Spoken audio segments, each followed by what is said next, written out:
a program yatotangwa yemayouth yekubatanidza mayouth. But isisu pano pa Twitter, where we know that majority of people on Twitter are in the diaspora and they don't vote. But vanhu vari pa ground vazhinji vachona vakuda kuti dai Zimbabwe yachinaka. Vanokwira vese mazupko vachienda kubasa. People are just united. And havachadi vanhu vaneta nekurwadziwa nezviri kuitika munyika. So they want to build.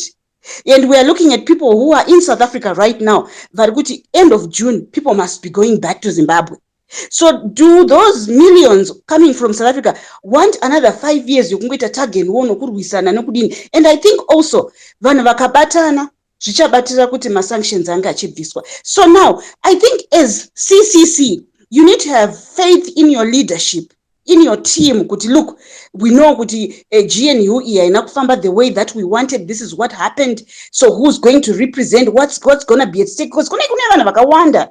Even we saw when Mugabe was resigning, it's not just going to be good. Zanu-PF is doing this or what. Now, I want to emphasize something chakandi disappointer as well. And I know kuti ma CCC vanenge vachinda tichiona ma rallies vanhu vakawanda vachienda vachingofamba ngapinda ake mukomana. But when job scala pakashedzerwa kunzi izvoni ngatiitei 1 million march vanhu vaende kucourt, CCC yakakundikana kuita a clean sweep of Harare. What does that mean? Kana vachitadza kuunganidza vanhu kuti let's go and stand behind job scala. And then also, interjector anybody. I'm about to line. Wait a second. Let's go ahead with the decorum, guys. This is the Zimbabwe that we want. What we have been doing for the past 1 hour and 30 minutes, that's the Zimbabwe that we want. And it will start here. The unity, the tolerance, the forgiveness, and whatever. Let's start. Let her present. If it's nonsense, if it's rubbish, let her present in a time. And you, with your wisdom, or it's nonsense, it's rubbish, you present in your time. And that in until hosts, I'm not presenting anything. I'm just controlling the situation. All right. Thank you so much. Okay. Then we look at stay away yakashedzerwa twice. Mazimbabweans vari pa ground havana kuda kuparticipate. It was business as usual. Saka now, sometimes vanhu vanenge vachiti, we've got so much support, Mazimbabweans, maybe people are just fed up. And esusu, I'm not saying kuti GNU ndo iri kuitika. I'm just looking at a scenario where if a GNU is do I want it? Who stands to win? Who stands to lose? Kana vanhu vakaenda kuma elections and so on. I think rega indimbomira ndakadaro. Okay, thank you so much. Dobbs come in and I just want to confirm the lineup. Dobbs comes in and Senior hasn't spoken for a long time. It's been dropping. We have also Advocate. Yes, remember I had to rebut my brother, and I hope you being the co-host, it's not going to limit me. So maybe if you could allow me to just make my rebuttal, ask questions that I want to ask, so that I can execute the role, independently. Right, it's not a problem. As the co-host, you must not take much time, and we just remember that we have a lineup. So once you rebut, we go to Dobbs, Signoro, Kennedy, Basta Champion. So you can go ahead, co-host. Much appreciated, my brother. Right, co-host, I do have a problem with your definition of a government of national units. It seems like I'm not so sure where you got that definition to say someone is won an election, then they decide when they are forming their cabinet, they bring about ministers from different political parties or technocrats, then you want to call that a government of national unit. That's not a government of national unit. Yes, you may call it a cabinet or something, but it does not fall under the definition of a coalition government, if I could term it that way. And we also need to understand where a coalition and situations where we would have a coalition government. So if possible, with the help of other advocates that I'm seeing on the space, I can see advocate there, Advocate Kenneth there. We need to understand, particularly a government of national unit, what exactly are we referring to, right? So that we don't mix between a government of national unit or a cabinet that will have technocrats coming in to help, right? Then the other thing that I wanted just to quickly touch on, I wanted to respond to Chimama submissions. I think she made quite a number of statements that for me I felt we needed to challenge those questions, because it's very easy to come on a Twitter space with how many people, less than 100 people, and say, "Vanhu vari kuti," right? So the question that we would ask is, when you are saying vanhu vari kukwira mumazupko, vanhu vari kusouth africa vaneta, vakuti they just want to build, vakauya vakakuudzai kupi kuti vaneta, havachada kuti tiende kumaelections tinovhotera munhu one takuda government of national unity? Vakakuudzai kupi izvozvo? So when you I think watadza wait, kunzwa. no, Watadza handinotadza kunzwa, kunzwa. Wait, mama. When you were speaking, aiwa watadza kunzwa, handina kugara when you pasi were nevanhu. speaking, when you were speaking, my microphone was shut. So if you could just shut your microphone. Aiwa usaita hasha mani. No, Nai unongoti nyararai mani. Aimana kuti shut your microphone. Iri bully we. Handite hasha.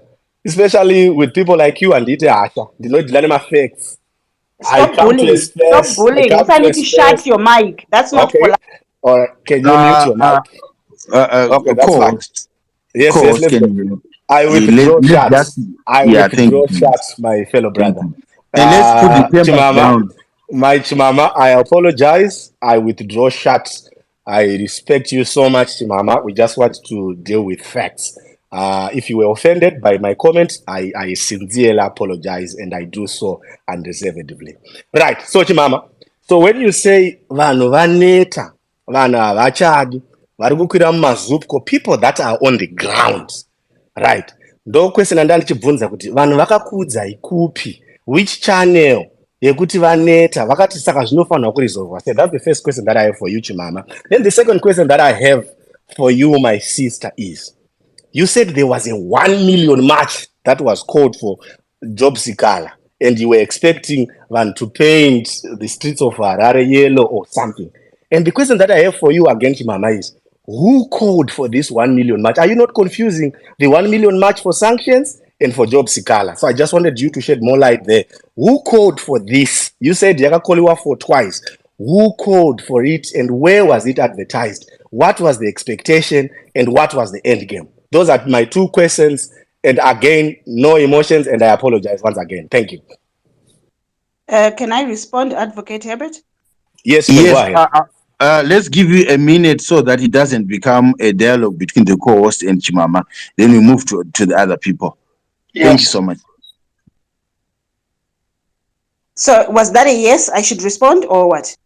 Yes, a minute of your response. Then before I think a minute won't do any justice, because pabvunzwa my questions 3 panapa kuti number 1 vanhu veku South Africa, number 2 vanhu vari mumazupo, number 3 a million march. I cannot do that in a question, but when you give me 5 minutes, I'll do the submission. I've got the questions. I'll look for the tweet and I'll pin it in the meantime. You can go to the next speaker. I can't speak in a minute. Chimama, I think we can give you 5 minutes after the other people have presented, so that it becomes fair to the new speakers and other people raising their hands. But quickly to answer what Smarters was saying, a government of national unity, if you go to https /m.neset.gov, it says it's a national unit government.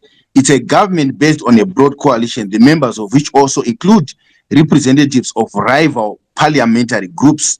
The opposition to such a government is by its nature a small one. So the moment you include rival opposition groups, we are not talking about technocrats. If I include Smarters, who was running against me as an opposition, it becomes a government of national unity. We are not talking of technocrats. Anybody who was running against me with maybe 10 members or 15 members forming a cabinet, let's say we are 30 of them, and I include 15 from the opposition. It's a government of national unity. It does not have to speak to war. It does not speak to contestation. No. But this cost, you can rebut. Can we give other people also time?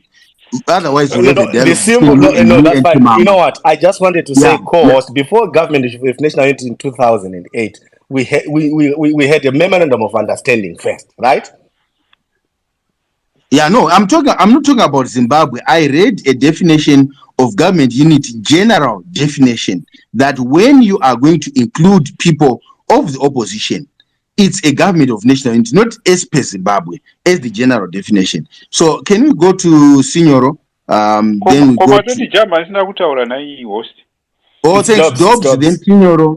Dobbs, then Signoro. Ian, Kennedy was raising their hand. Champion spoke before. Bassa spoke before. We finished with that, and James who spoke before. That lineup. Thanks so much.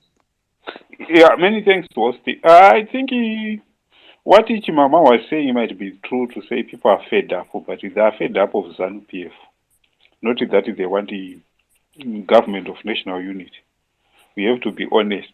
Why should they get fed up? While we have an excellent ruling party? So I don't think they wanted the Zanu PF to continue being in power. That is why they are fed up.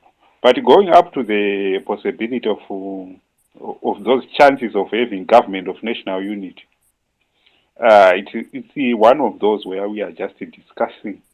But it's no longer possible to have really what we can call a government of national unity. Because now we have the president now.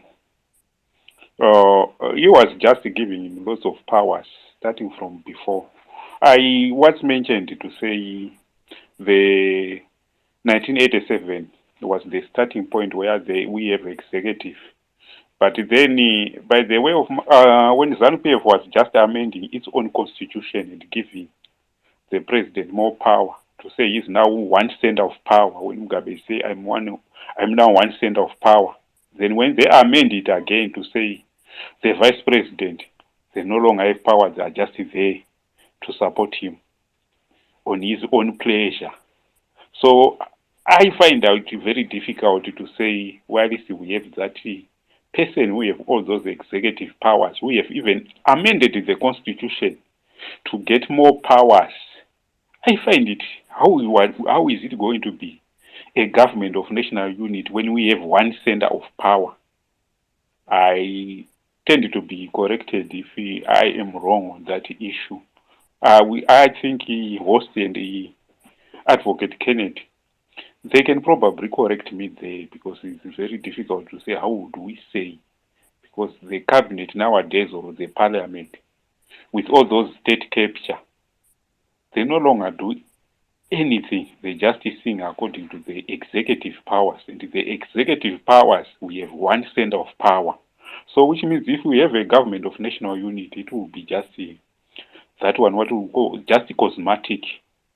Chingove chidhori chambuya nehanda chekuti tinambuya nehanda ivo varivo vari kurindwa instead yokuti vatichengete mweya uriwo uye mweya unochengeta mhuri taakurindiswa taakuisiwa chinenge chidhori chacharwa apo ndo government of national unity yacho yamuri kutaura nayo. It won't change anything. We won't benefit from anything like the so-called government of national unity. Everybody doesn't have any confidence nowadays. We have those probably the steel company being built or the oil company news, but nobody, even if you go there, they don't have any confidence that they will benefit in any case because their salary just remains less than 100 US dollar per month for 70% of the Zimbabweans. So to talk about that government of national unity as a solution, we don't need it as a solution. We probably need to you have a new government and probably change the constitution because at the moment, even the constitution itself and the laws themselves, they are not protecting us or giving us anything to benefit as citizens. They only benefit those who are in power. Even those ones in the urban areas, those are just cosmetic as well as the urban areas. They are better controlled by the ministry rather than the elected representative. That's my taking. Thanks, everybody. Thank you. Signoro can come in. Signoro has come back with another account which is written in Zimbabwe. Some might be surprised.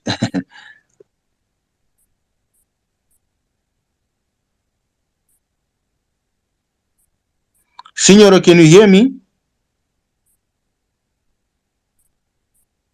Marara. It could be technical issues again. Can we go to Ian whilst you are waiting for I think Simi? Chimama is ready, advocate. No, but there are some people who have not spoken Guys, hold on. matters caused. To go on few speakers, then we won't move. We will come back to Chimama when the other people have not spoken, like Advocate Kennedy, etc. have not, and Ian also. So may Ian come in. We are here the whole night. Don't worry. Thank you, host and co-host, and all the speakers and listeners for the opportunity. I think the question is a very valid one. I perhaps want to look at it in terms of what are the necessary ingredients that need to be in place for something of this nature to consummate. And I think if we are critical enough, we will realize that my ingredients achoka anotovapo. And what I think Chimama was alluding to, and I agree with to some extent, is the issue here, frustration.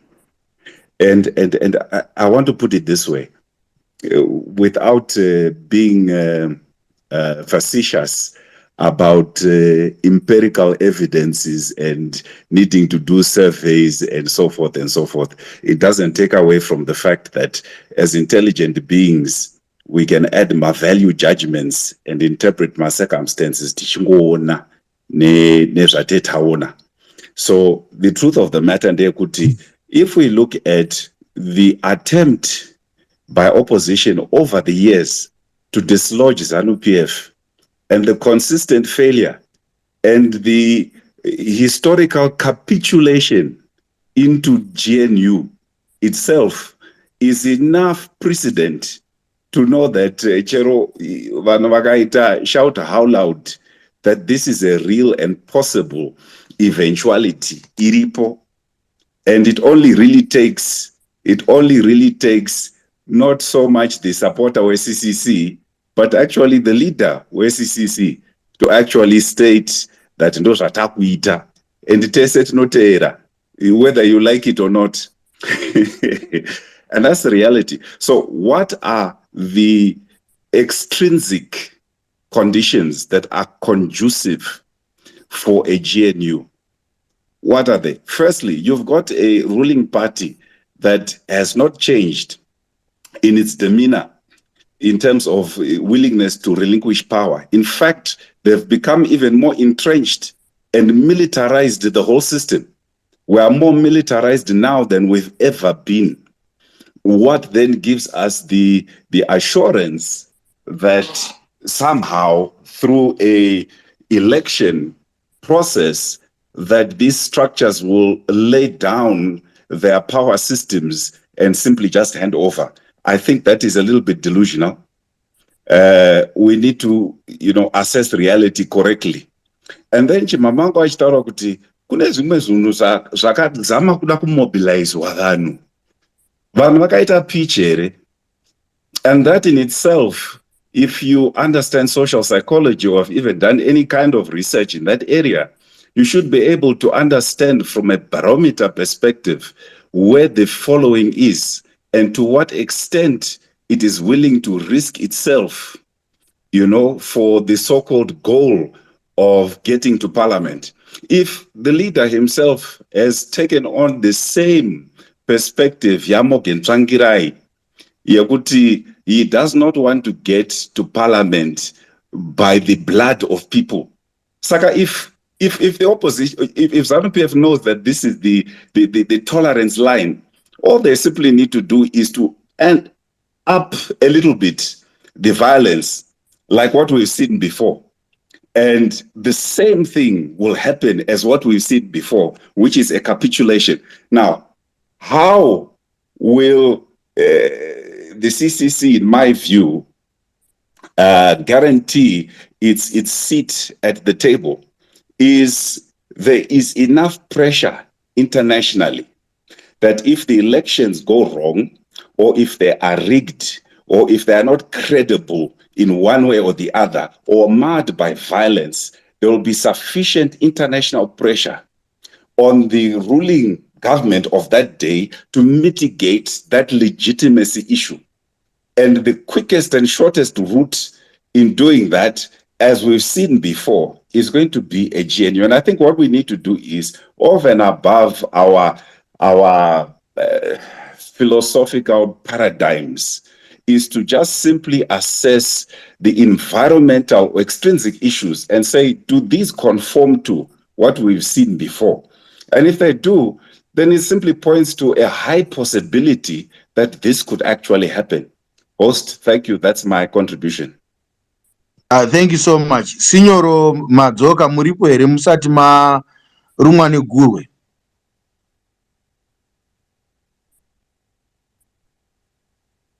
Can Signoro hear me? Co-host, help me. Maybe I'm not the one who is accessible to Signoro. There he is, Zimbabwe, raising his hand. Can he hear us? Everyone can hear you. He can't hear you. Let's move on until he's ready. Okay, thank you. Then help me. I think it was Kennedy, a new speaker. Then we can move to host. You help me with the lineup, please. Take over, co-host. Take over with the lineup. Help me. I don't want to be the one dominating. All right. Let me assist you. So I think it's Pastor. Pastor, I can see your hand. Pastor will take Pastor. We don't have any hands up, but if you have something, all right, we'll go Pastor, we'll go James, then we'll go Chimama. Ruka, I'm seeing your hand. Is that because you want to speak? If you can just keep it raised. So the order is Pastor. Sorry, Host had said Kenneth first. Okay, sorry about that. Kennedy, and then we go Pastor, James, and then Ruka. I think that's the best order for now. Chimama, unfortunately, since you've also had a chance to speak, we'll just sort of let these guys make their submissions, and then you can always come in after. Thanks. Kennedy, take it away. Yeah. Thank you, host. This is a very fascinating, discussion. So I think probably it all goes down to our definition of what is a government of national unity. I think most Zimbabweans have had a bad experience of the definition and also the content or probably the structure of a government of national unity. But to me, I usually don't want to interpret it, in the technical sense. But basically, a government of national unity is a government which has got various partners or players, forming a government, and ruling the day. So basically, if we look at the Zimbabwean context of whether a government of national unity is possible, one can simply say yes, it is possible.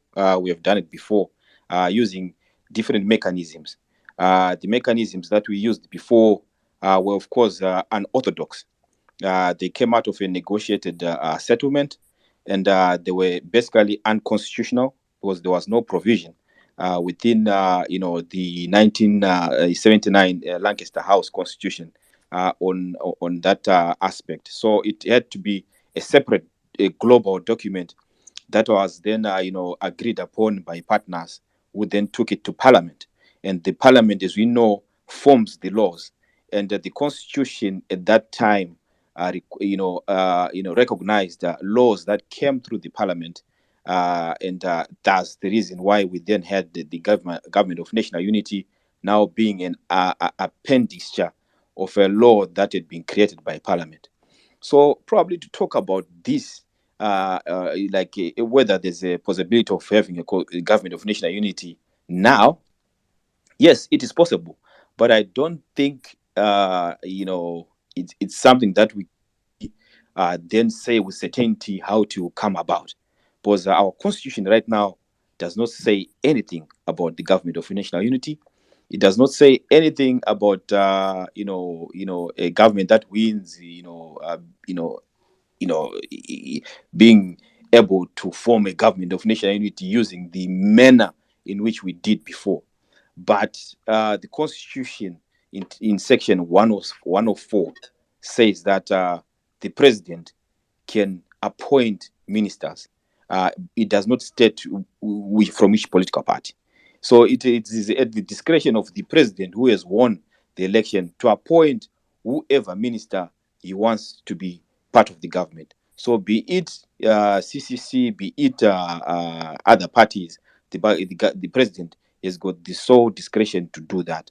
So basically, if you want to probably interpret it, that provision, that if the president can appoint people from various political parties, or does not, or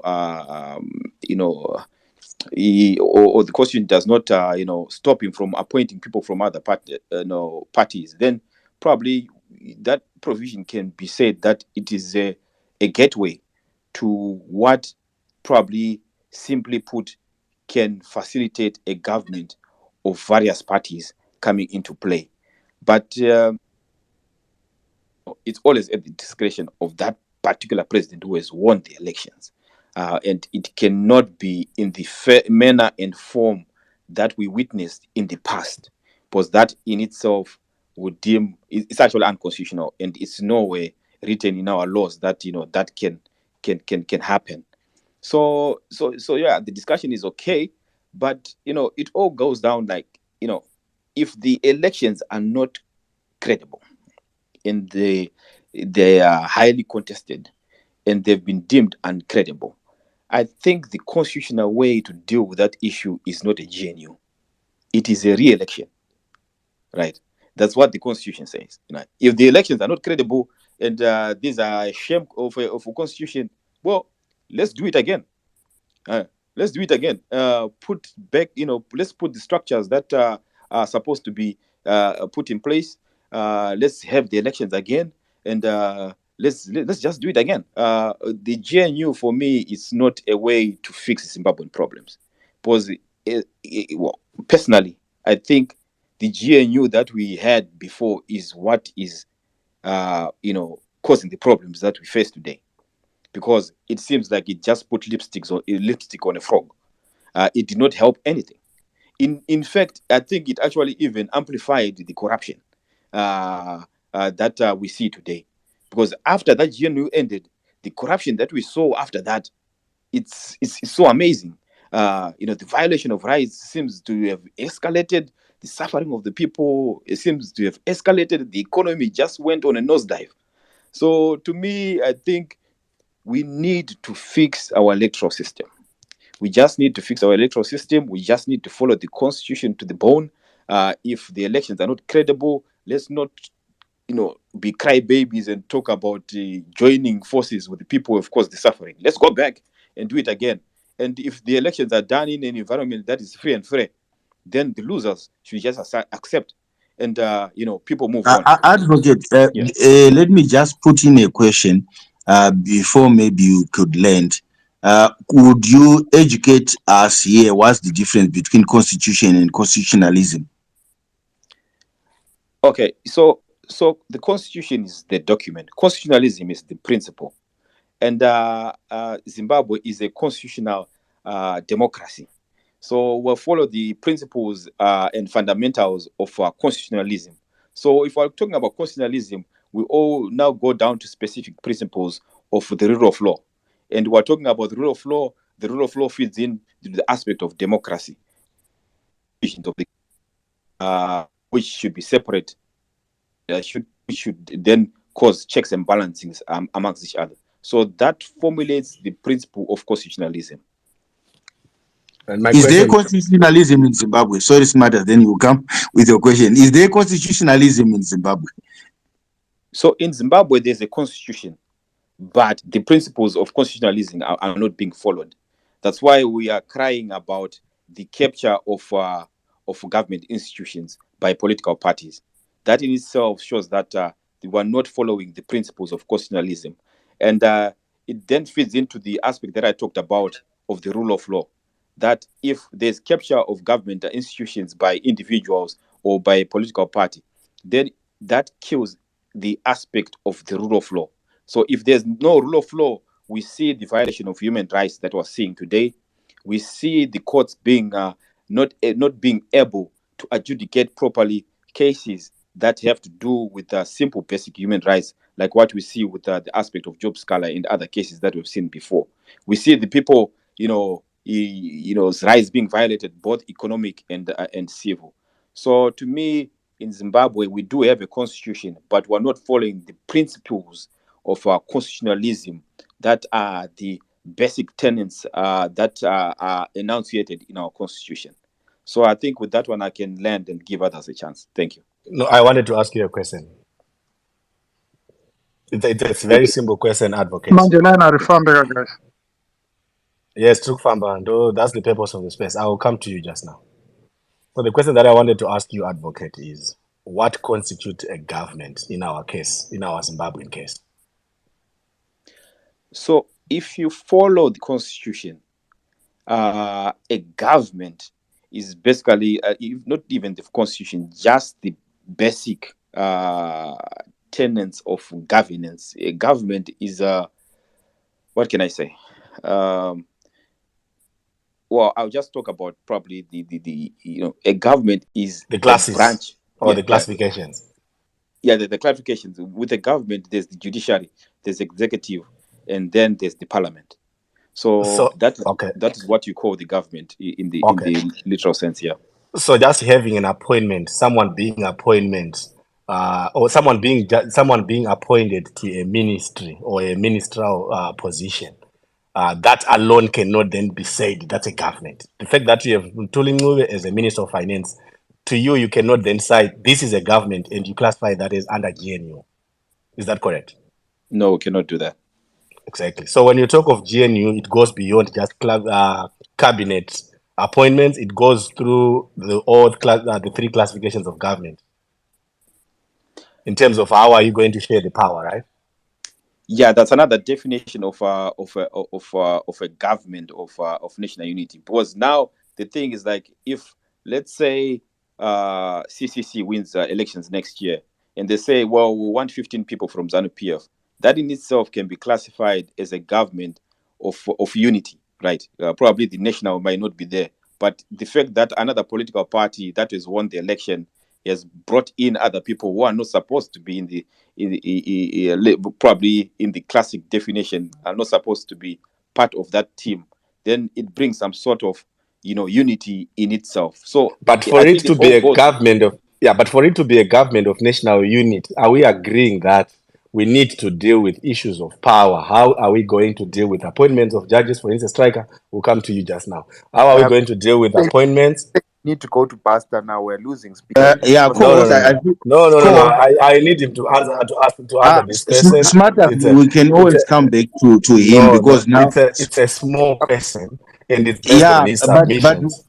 But Smarters, can we come back to him and then we allow question. Just allow him to respond. We're losing speakers. Your time. We are losing speakers, Pastor, please go ahead. Yeah, just a quick one anyway.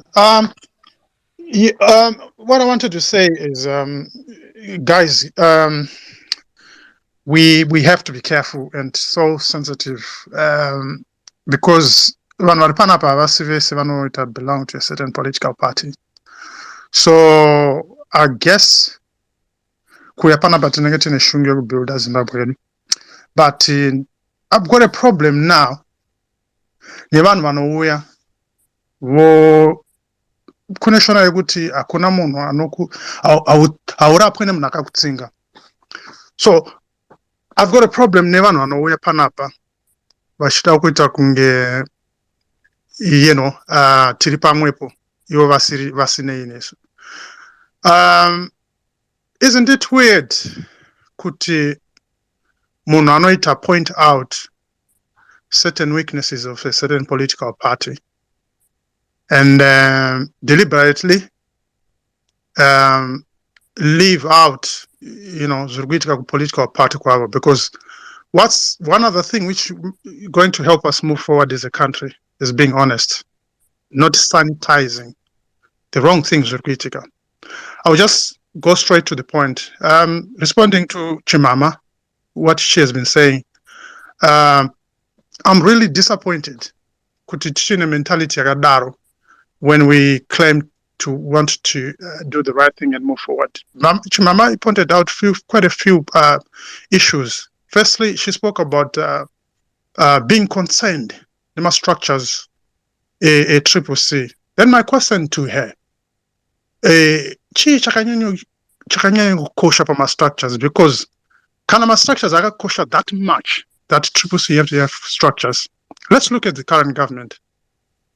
42 years in power with structures. Is it not worth to talk about the current government yet with structures? Secondly, Isabanga trying to set up job sikala. That was so careless to do, because you wouldn't want to make up a story to act like Panivan Warpanapa, Vamatusi, Vamavasi, Vamundeve ZANU-PF, to act like a Triple C members, they let jobs carried down. And then she spoke about Zimbabwe.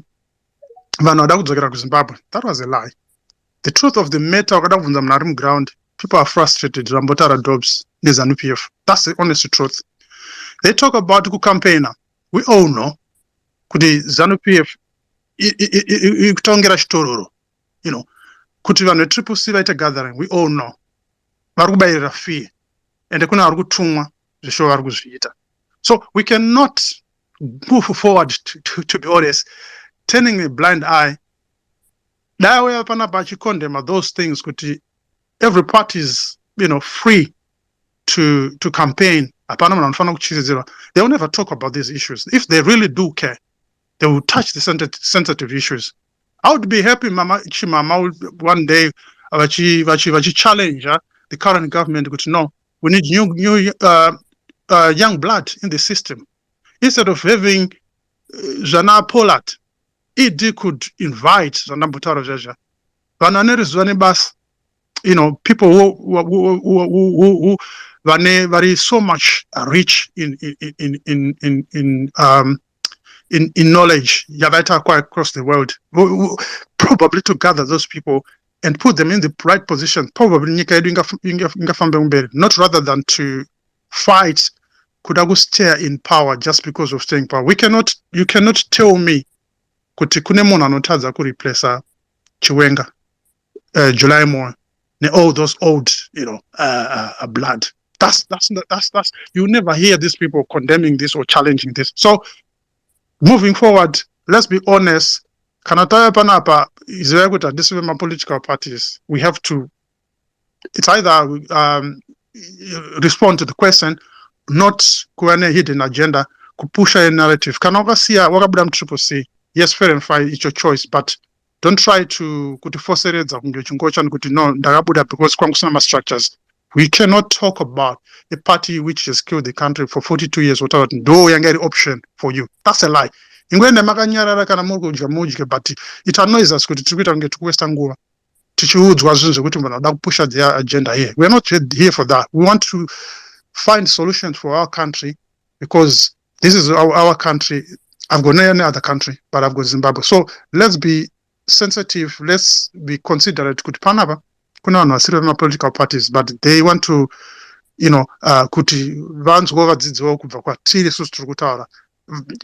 so let's not kill the momentum, guys. Even the hosts, please do rather than wasting time push my agendas up.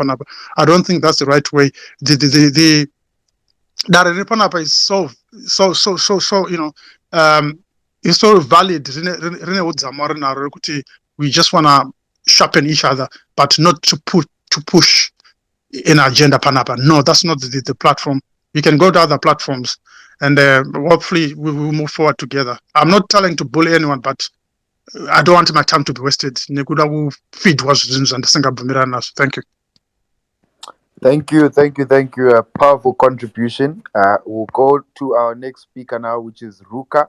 After Ruka, I'm seeing Champion Ian Chimama. So since we are now going into the second round for these guys, we will start with. So after Ruka, we'll have, there's another first speaker, Frinya Time. After Ruka, we have Frinya Time, and then we'll have Binga Reno. Then we'll go to Chimama Champion.